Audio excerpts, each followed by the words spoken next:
Good morning, children. Welcome to my class. So today we are in the fourth chapter, that is adaptations in animals. Okay. So here we have topic today, that is adaptations for food. So various animals eat various kind of food. According to their food habits, we have grouped them as herbivorous, carnivorous and omnivorous. Okay. So herbivorous are the animals that eat only plants. Okay. Like cows, buffaloes, goats and sheep. Okay. Carnivorous like lions, tigers and wolves. Also eagles and the vultures. They eat the flesh of the other animals. That means flesh eating animals are called carnivorous. Okay. Now omnivorous.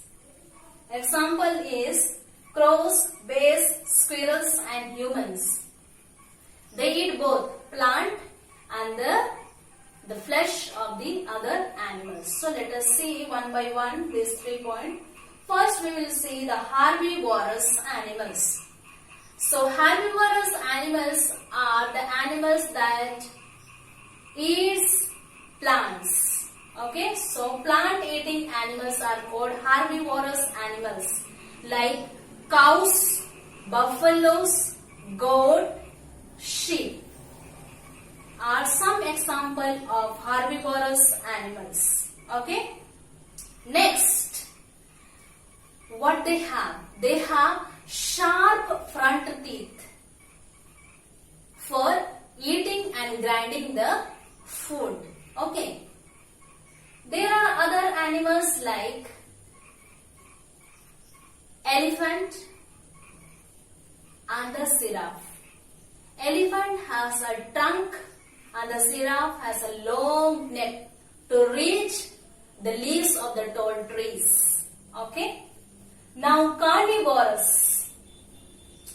Carnivorous are flesh eating animals like lions, tigers, wolves are the best example of carnivorous. Okay. They have powerful jaws, sharp incisors and pointed canines to catch the prey and to tear the flesh of the other animals. There are other birds. I mean, these animals also are there. Now, some birds are there like eagles and vultures.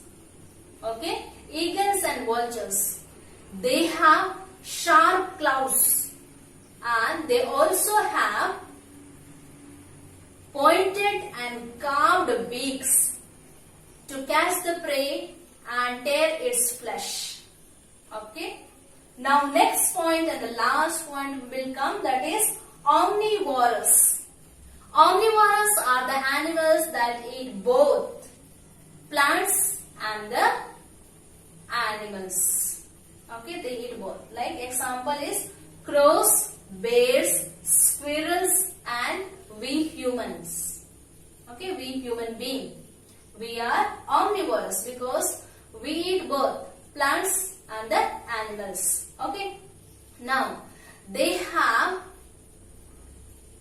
teeth that is highly developed and it is slightly shaped as chisel shaped to eat the plants and the flesh of the other animals. Okay. Now, there are like birds, like crows. They have sharp claws and sharp beak to eat both the parts of the plants and the flesh of the other animals.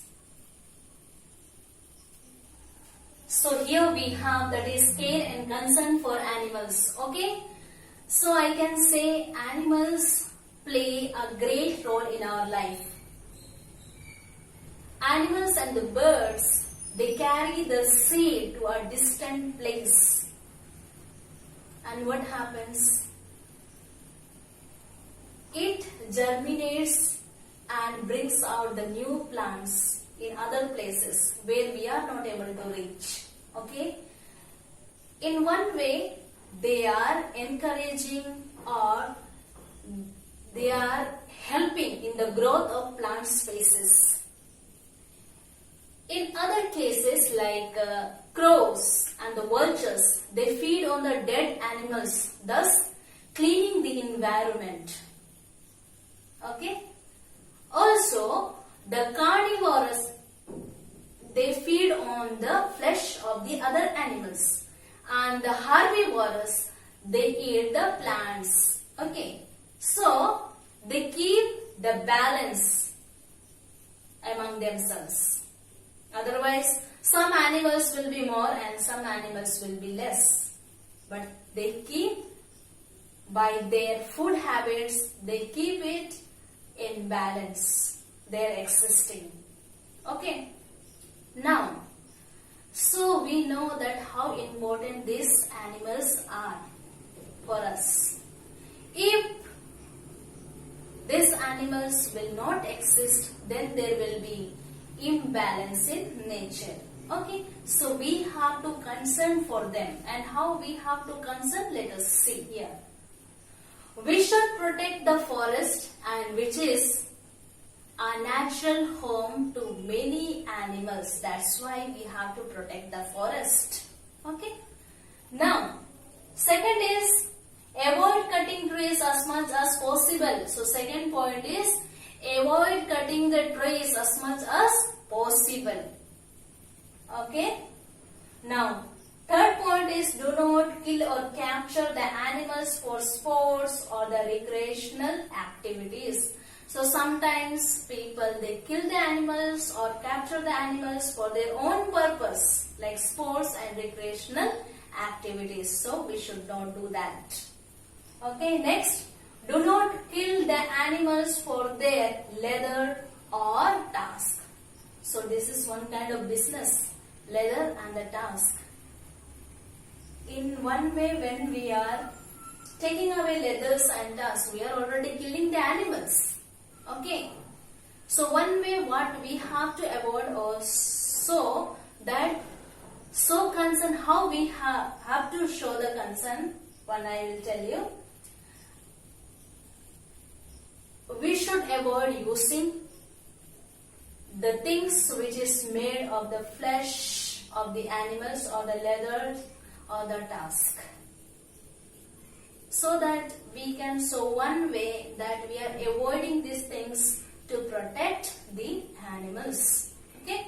Now, we have some animals like pet animals, or we can say farm animals we keep at home. So, we have to take care personally when we keep these animals with us. Okay.